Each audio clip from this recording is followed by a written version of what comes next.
going on with the Trello board? It's all reformatted. What do you mean? The columns are all moved around.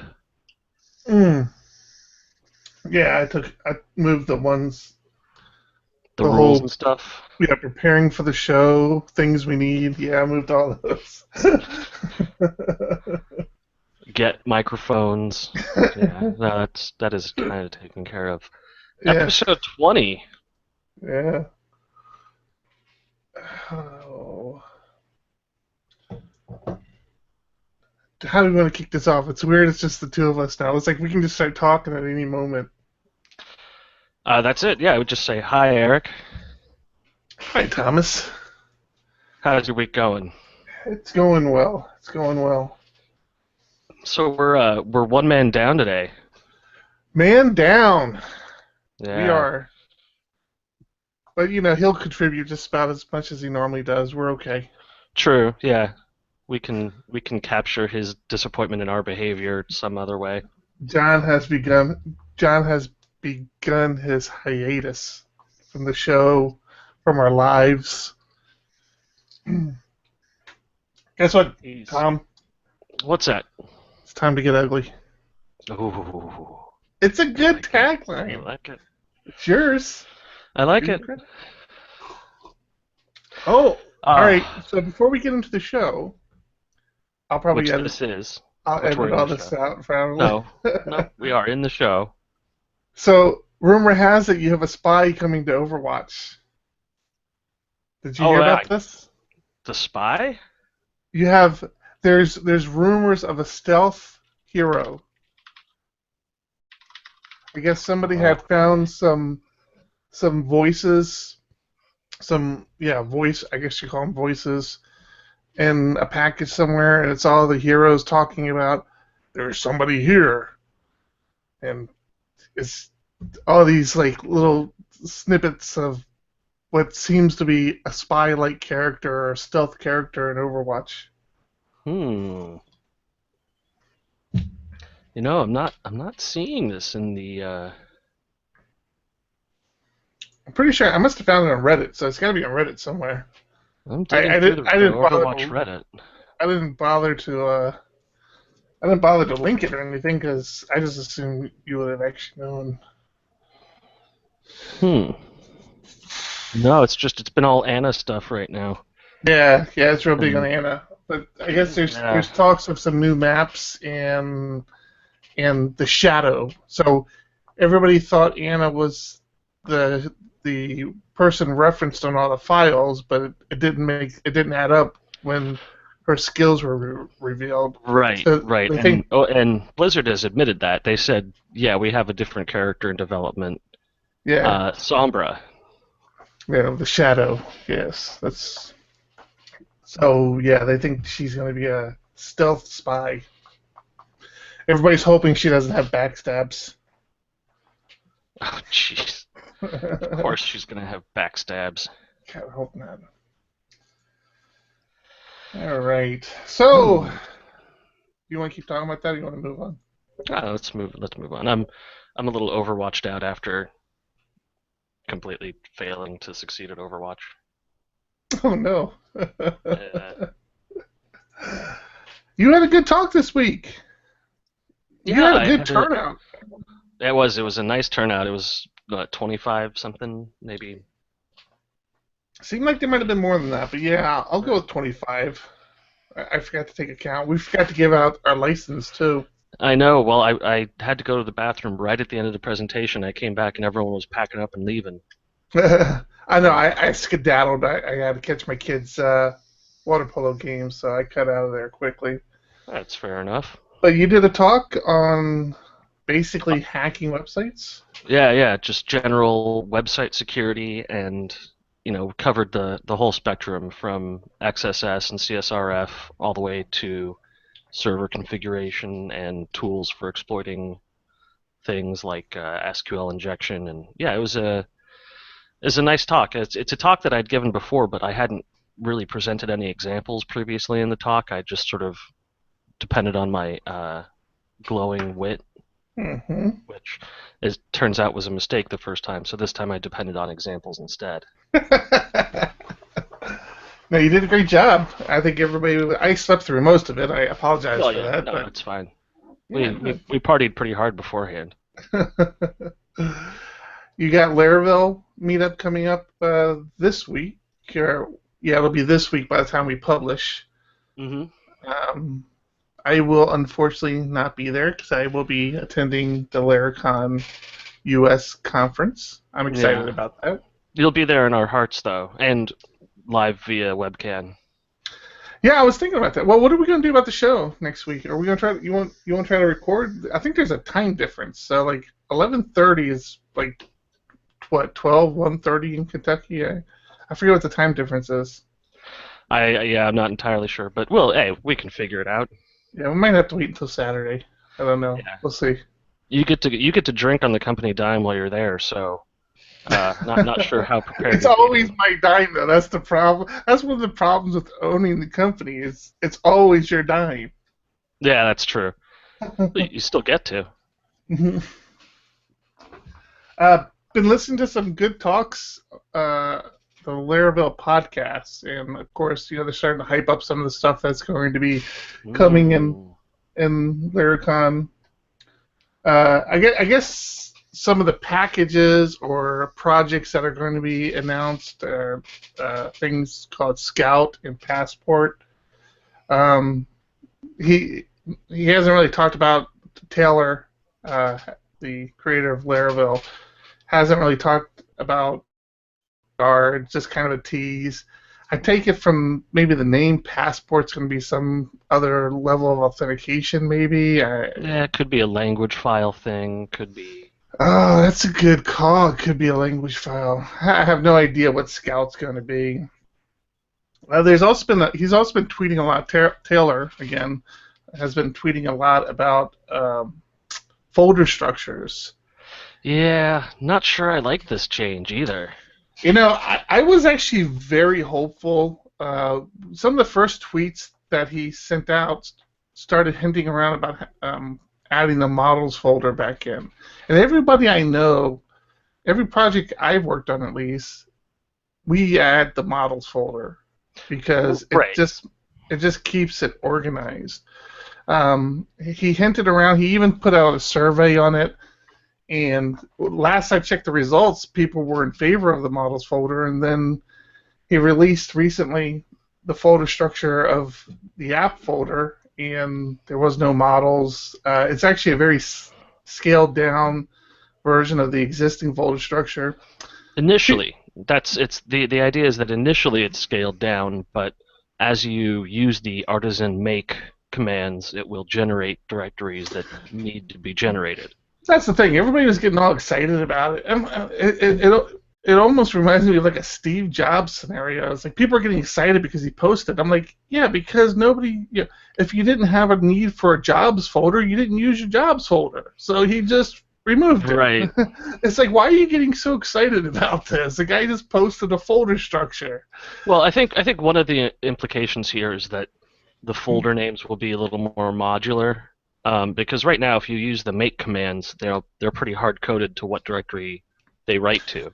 I thought Um, that as well, but I saw a tweet from him that says you could always add the folder structure when you did the make command. really? Yeah, yeah, he did say that. Now another thing that he talked about moving in the first place I saw this happen was by you, Thomas.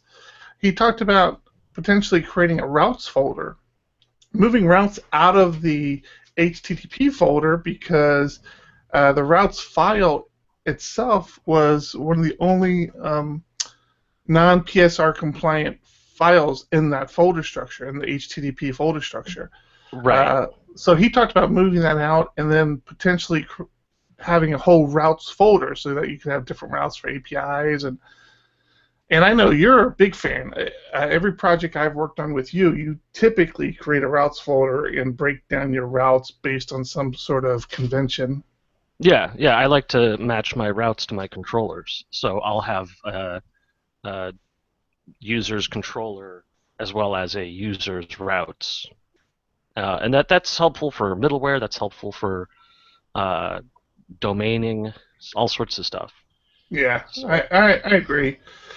So, I mean, we won't have any answers until next week. We do know that Laravel 5.3 is going to be officially released.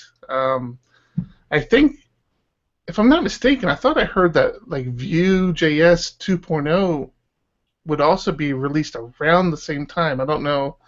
I know the creator of Vue.js is doing one of the workshops the first day, uh, but I don't know if he's actually releasing Vue.js 2.0 at the same time. But yeah, it's going to be fun. I'm looking forward to it. I went there last year. You and I were actually there last year, and I'm looking forward to going again this year.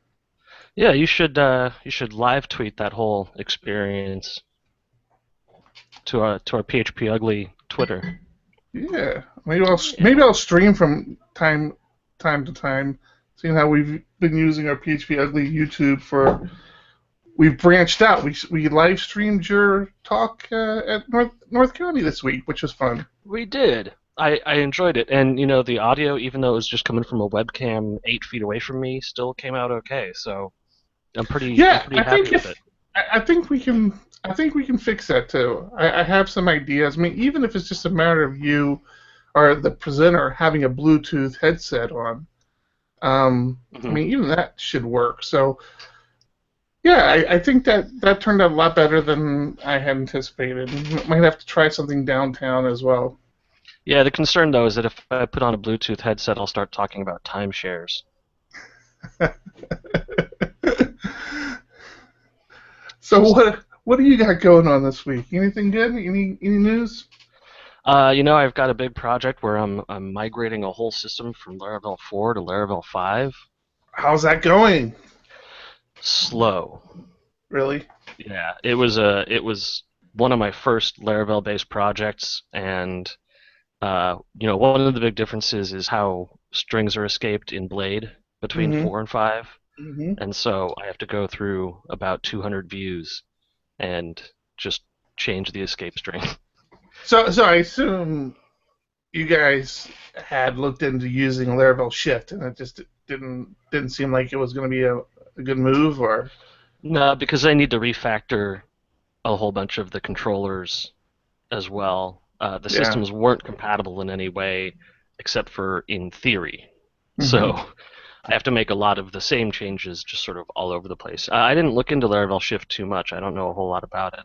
Is- Yeah. So for people listening, I think it's called Laravel Shift. Now I need to double check real fast, but it's a service that you give it access to your Git repo. You have a version of uh, you have a Laravel application that's on a particular Laravel version. Yeah, it's called Laravel Shift. It's at laravelshift.com. You give them access to your Git repo, and it'll pull in your version of your application and upgrade it for you. It'll upgrade 4.2 to 5, then 5 to 5.1. So I imagine like if you want to go 4.2 to 5.2, you have to go 4.2 to 5, 5 to 5.1, and 5 to 5.2, Mhm. each one separately. But it's fairly cheap. The 4.2 to 5 is the more expensive plan, and that's like $17. Uh, from everything I've heard, it's gotten some pretty good uh, reviews, and I've I've seen interviews with the creator of this, who actually created this at PHP World last year, and Taylor Otwell was there. He just reached out to him and says, "Hey, this is what I'm thinking about doing," and I guess they sat down and hacked this out, and he's you know been maturing it ever since then. Nice. Yeah, and he says that it does a pretty good job. I forget the percentage, but he says that even if it's not able to convert everything, it creates this very nice log of problem areas that it solves. So I would think something like your views would be pretty simple for this, but you could have some pretty customized services and controllers that it couldn't move properly. So it would give you kind of a heads up and just say, yeah, um, these are the trouble spots you want to look at. And it just kind of, I think it's really meant to give you a head start on that migration and kind of address a lot of low-hanging fruit, low to medium-hanging fruit, and allow you to focus on the real challenging things that need to be migrated. So, yeah, I don't know how far along you are, but it would be worth checking out. I'm about halfway through it at this point. Got most of Yeah, it moved over, and I'm just doing slow bits of translation. yeah, So we've got some. We've got a heap of PHP 7.1 news. yeah. There is a lot, right? Well, well, not a lot of 7.1. There's only one thing of Well, 7.1. I guess engine or core or Yeah, team. I don't even know how to categorize it. But one of the first things I saw this week was that this group, the Async Interoperability Group, has released their event loop interoperability version. yeah. I So saw this in the show notes, and it's way. I You need to explain to me this because I'm not sure what I'm looking at. it's basically a similar group to PHP Fig. So they're Hmm. coming up with standards. And one of the things is Okay. that event systems throughout frameworks have all implemented their own version of how they're called, what the arguments are, everything like that. The idea here is to standardize event systems in PHP so that a package which relies on events being fired or firing events can be implemented on any framework uh, easily. So JavaScript, has its own internal event system. So when you fire an event in JavaScript, it goes out to anyone who wants to listen for events. It's part of the system itself. And the idea here is to bring the same thing into PHP.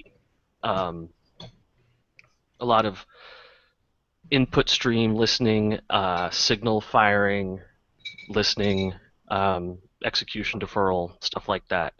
So it's some advanced stuff, but the idea is to bring advanced development further into PHP. I know events are all the rage right now. Every podcast I listen to, even outside of PHP podcasts, talk about events, and it's popping up everywhere. It's the new hot thing. Yeah, and I mean, if you think about what it is we do, it's just a chain of events firing into each other. A lot of PSR7 can be considered event-driven uh, type behavior, so it'll be interesting to see where they move forward because this is their first big release that I've seen. Yeah. Yep. Um, but yeah, this group they want to write interfaces and contracts, and they want to be appreciated for the interfaces and contracts that they write. So it's a bold move to tell people, trust me, this is how you should do it.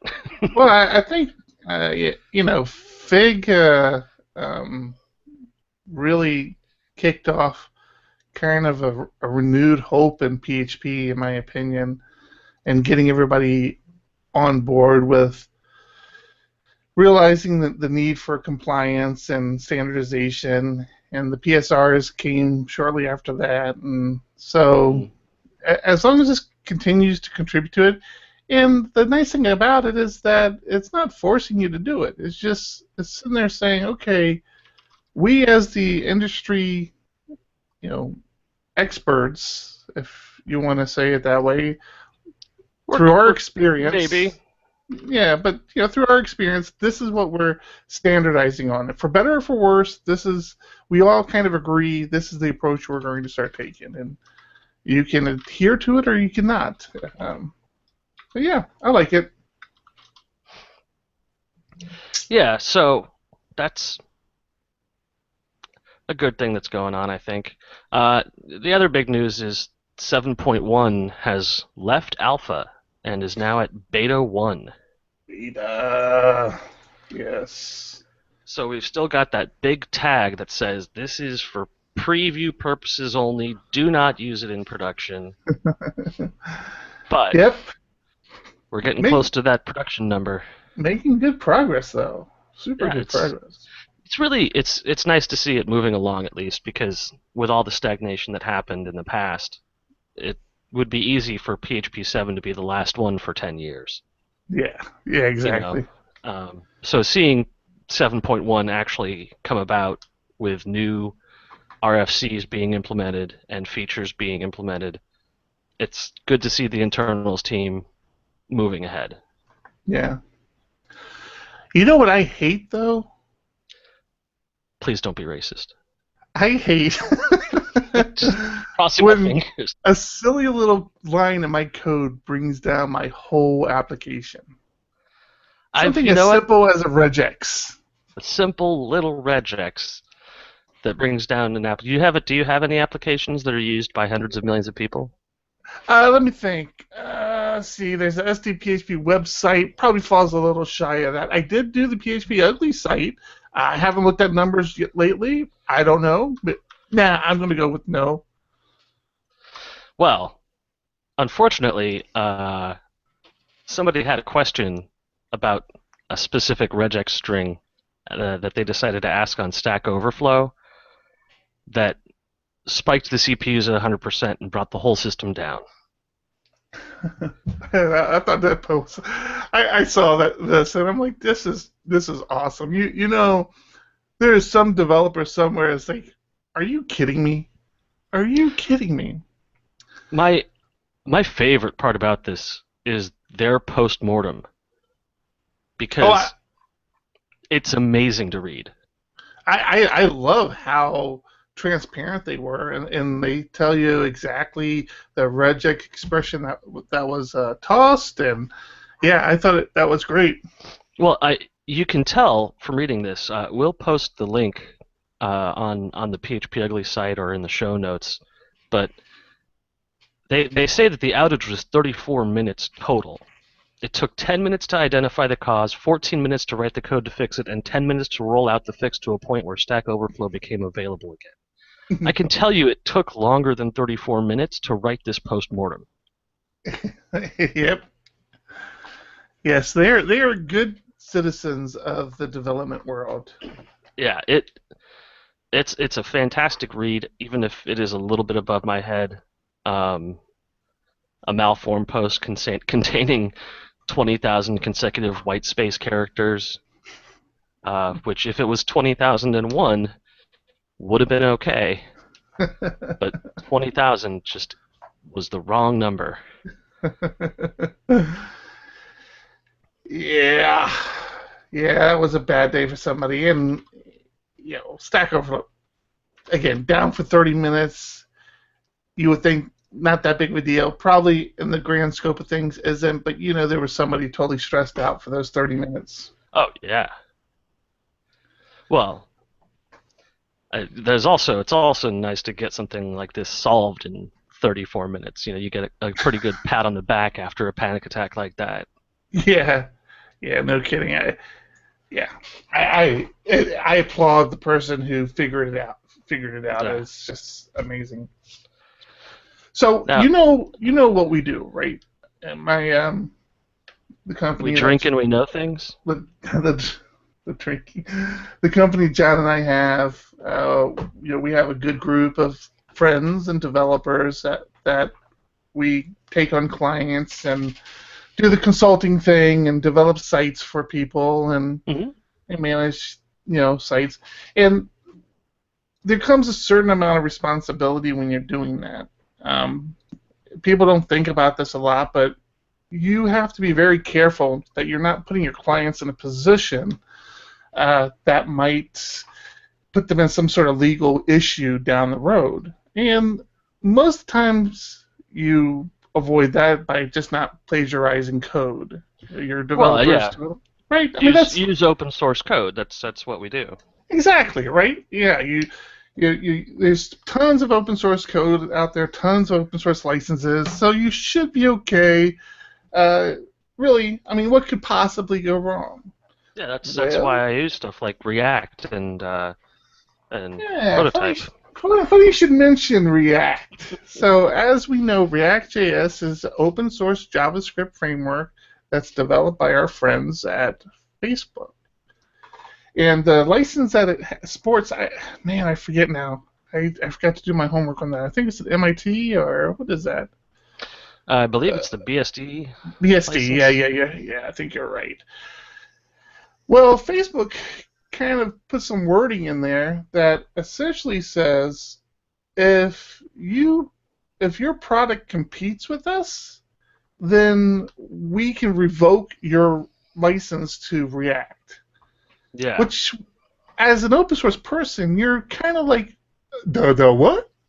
It's like how can you have a BSD license and still leverage this sort of anti-competitiveness uh, on the open source project? I was flabbergasted when I saw this, and it really kind of makes you pause and think about the frameworks and libraries you're using, what sort of licenses are associated with them, what sort of position you're potentially putting clients in, and this is a big problem. Yeah, now the reason that this sort of gets snuck in with the BSD license is the BSD license has an option to grant rights for patented technologies where you can define how those patents can be used. So basically what's happening here is Facebook is saying we have a patent on some of the things that are in React, and if you are in a patent dispute with us in any way, then you can't use this software that contains our patents. So it's sort of a sleazy little workaround. Yeah, it's pretty nasty. Yeah, I, I, I've seen worse in the open source community. One of my favorite things that I use is also sort of one of the scummier implementations of open source, which is sure. Synergy, Okay. Why do and you? it's Why is that? for a long time it was an open source project with downloads available on their website, uh, but now it is an open source project with the code available but very difficult to compile, and I a see. pre-compiled download is only available behind a paywall, and it's very hard to find where the code is hosted, and it Hmm. it's sort of moved in a pain in the ass direction. There are other projects that say, "Hey, do you want to donate?" Ubuntu is one of them. You go to the Ubuntu download. There's a big button that says, "Click here to donate $10." There's a button next to it that says, "No thanks, maybe next time." But in the case of Synergy, it's just a flat-out paywall. Man, I'm hearing this happen more and more too. It's funny because I just started getting into using ngrok uh, when I was developing some APIs for um, a voice system using the Twilio APIs, Hmm. and I needed it to get to my desktop. I started really appreciating ngrok, and I was listening to an interview with him, and turns out that he took ngrok from an open source project to closed source for version 2.0, which I'm not even sure, which I'm using. I mean, I guess you can still use it for free. It's just now closed source, Right. which honestly I never didn't even pay attention to because when I started using it, it wasn't an issue. So yeah, that's a bad trend. I don't know. Uh, Yeah, I think people start developing something that kind of works, has bugs, and then people start using it and relying on it, and it starts to take up time, and then they start to realize that it's eating more time than they want, and I can understand the mentality, but yeah, it's a little bit sleazy. yeah. Well, I on the other end of the spectrum, I came across an interesting article this week. I don't know if you remember this, but at some point back in the '60s, we used to send things into outer space, and we didn't have desktops and laptops and all this cool technology we have now to do it. You sure? Are you sure space? It seems awful far-fetched. No, it was like futuristic, man. And there were actually people who sat there and coded uh, logic for these Apollo missions. And somebody took the code for Apollo 11 and transcribed it and put it up on GitHub. So this is so old that they didn't even have GitHub back then, dude. It was crazy. I'm pretty sure you're wrong about that. They printed everything out into like these things they called books and notebooks, and they had stacks of paper that had the program on it. So I don't know what's weirder, the fact that that entire program was still around, which I guess is believable, or the fact that somebody actually took the time to type it in and put it in GitHub. It's Yeah, just and one of my favorite pictures regarding the history of programming does come from this of the woman supporting a stack of printed out code that's taller than her. Margaret That Hamilton. Yeah, yes, yeah. She looks like a short fantastic. lady, though. I mean, in defense of the code, she doesn't look like she's that tall. She's about 20 books tall. I don't know what that. She looks like she printed out 3 Wikipedia articles there. So yeah, the entire code set for Apollo 11 is now up on GitHub. For what purpose? Probably just historical coolness, but I don't know. It's kind of neat. It was funny looking at some of the names that they had for some of the. I don't know if they're called functions or what the hell they are, but yeah, it was cute to go in there and look at some of the stuff. Yeah, there was some concerning stuff that said temporary. I hope. I hope. I hope. Uh, Astronaut, Yeah. please crank the silly thing around. Yeah, it is a little terrifying. I mean, there's been good and bad. I mean, Reddit took to this and had lots of fun stuff to find and do a little search, but there were some uncouth people on GitHub who decided to make this some kind of awful political misogynist platform. I totally missed this. How? Where? I think it got buried pretty quickly. Yeah. It's not the kind of thing we want to focus on in our community, but Yeah. Okay. I mean, there definitely were, you know, crappy people out there.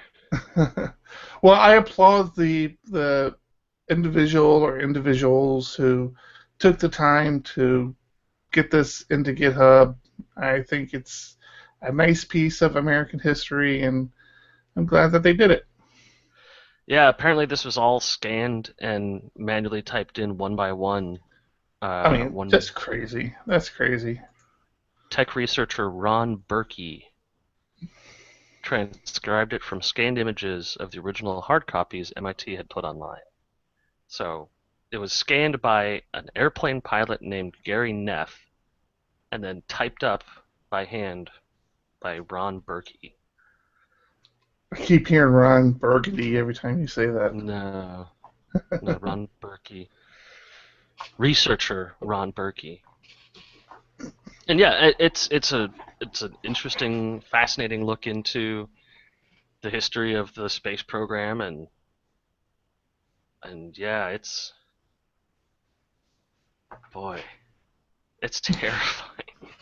Seeing it's, I mean, this is all really low level operator code, uh, still using lots of go-tos for lots of functions, 60s level programming. You know, go off topic here. There's this other card. I don't know. John, I think John put it there. I'll just leave it there unless you Damn, John. know what he was going to say. John, do you have something to say about this last card? Hmm? No, Hmm? No? Oh, okay. Well, we're gonna let this let one. that one go. I was telling you that I was listening to the Laravel podcast. That's where I got a lot of the news about the upcoming Laracon. But Mhm. they they talked about a topic that is actually something we've been talking about internally at Diego Dev, John and I, and it kind of revolves around Slack. So I guess Basecamp had a get together where they invited some people and they kind of talked about their workflows and how they did things, and it was kind of this open forum where questions could be asked. And Basecamp has, of course, their Basecamp product, and they also have Campfire, which is sort of like a Basecamp, it's sort of like a Slack competitor.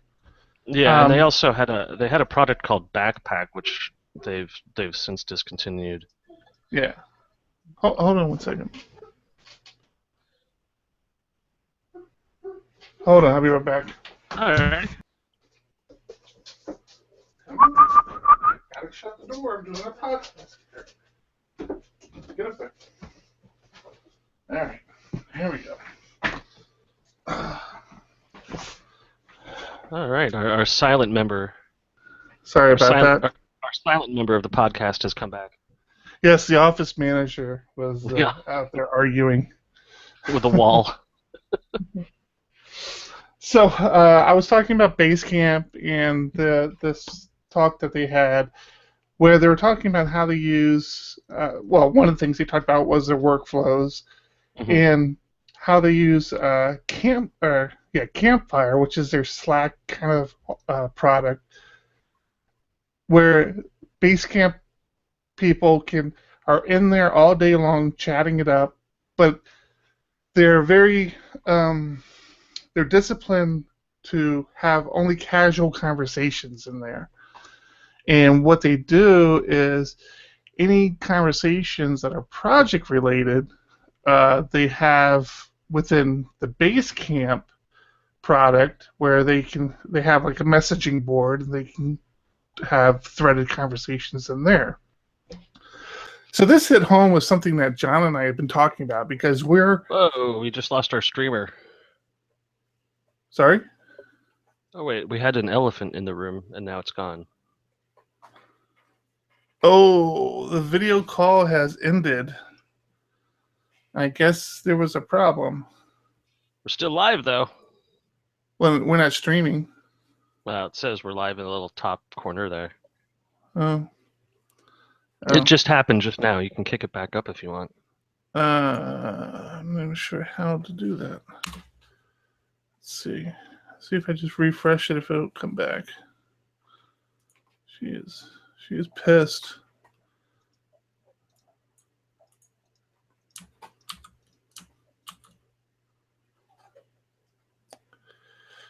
Yeah, I don't think it's going to come back. Damn. Yeah. And the problem is the only way we could, we'd have to start another stream. No. That's probably not even worth it. Oh well.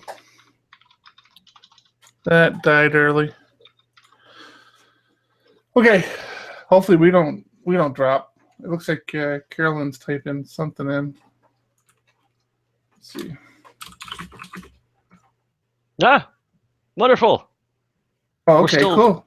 We're going. still streaming apparently. That's awesome. So this is actually a conversation John and I have been having internally around Slack. Our entire company is remote based. We have people up in Washington State. We have people who travel. Nobody actually goes to an office anymore. We've this is our last month of having an official Diego Dev office, and we have yet to renew for a new office. And we're having some conversations whether we're going to do that. The point is, Slack is very important to us. Not only do we have it to have conversations about projects we're working on, we have bots that feed into it so people can see when deployments are happening. We use it to interact with clients. But one of the problems that we have, and this is getting to the point of the Basecamp conversation, is that very important information gets passed in Slack. Very pertinent information that applies heavily to a project. And the problem with that is Slack is a stream of information. So eventually that information gets buried. Somebody will tell you, hey, I just changed this table structure. You have to use a new username. Here's all the information you need. And that's great if you're on Slack at that moment. But eventually, it'll get buried. The other problem is for somebody like myself, where I'll come back from lunch or I'll come back from having a couple meetings where I haven't been on Slack for about an hour or two, and all my project channels have had some conversations going on, and I don't know sitting there what is important, what isn't important. So I have to scroll through and catch up on all the chatter that's happening in all the projects. So their point was that if somebody sees a bunch of conversations happening in Slack or Campfire, they should feel pretty comfortable knowing that they don't have to catch up with it. They can just see what's being talked about at that time and be happy with it. But that anything that's project related, that's important, that applies to the productivity of a particular project, that actually gets captured in a messaging thread. So for us, we just started using Teamwork. So there's a messaging section in Teamwork. So things like, issues with Gatekeeper or how to configure your core development environment, all that information should be getting captured as threads. The conversation, the discussion can still be getting had, where people could be asking questions and more input could be coming, but each one of those topics should be their own thread that's being captured in a messaging system. Right. And, I was listening to that. I'm like, man, that is really good timing, because that's exactly the things we're struggling with right now. So we may be looking to implement something like that just to see if it works for us. It's a little kind of, because we're consultants and we work with a lot of companies,